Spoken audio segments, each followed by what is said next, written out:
Combien d'enfants sont victimes de maltraitance de la part d'un de leurs parents ou des deux? À première vue, la question paraît simple. Et pourtant, évaluer l'ampleur des violences intrafamiliales est à chaque fois un véritable casse-tête. Alors oui, il existe des données objectives. Le nombre de plaintes par exemple. Les derniers chiffres datent de 2020.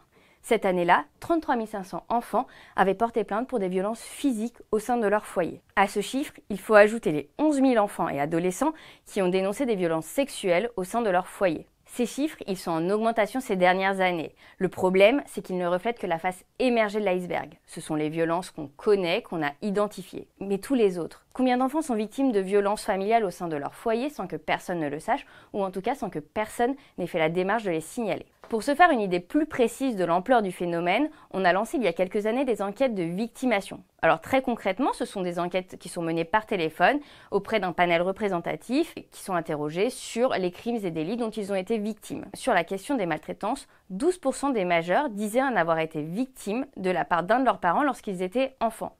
12%, ça veut dire que sur une classe de 30 élèves, il y en a 3 ou 4 qui sont victimes de violences. À cela, il faut également ajouter les violences psychologiques, les insultes, les menaces, les moqueries permanentes. En 2021, dans ces enquêtes de victimation, 7,6% des femmes et 3% des hommes disaient en avoir été victimes. À l'extrémité de cette chaîne de violence, il y a les infanticides, les meurtres sur enfants. En 2020 et en 2021, 49 mineurs ont été tués par l'un de leurs parents. Alors ce chiffre, il a baissé. En 2018, on en avait comptabilisé 80.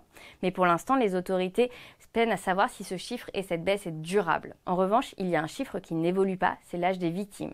Dans les 2 tiers des cas, les victimes d'infanticide ont moins de 5 ans.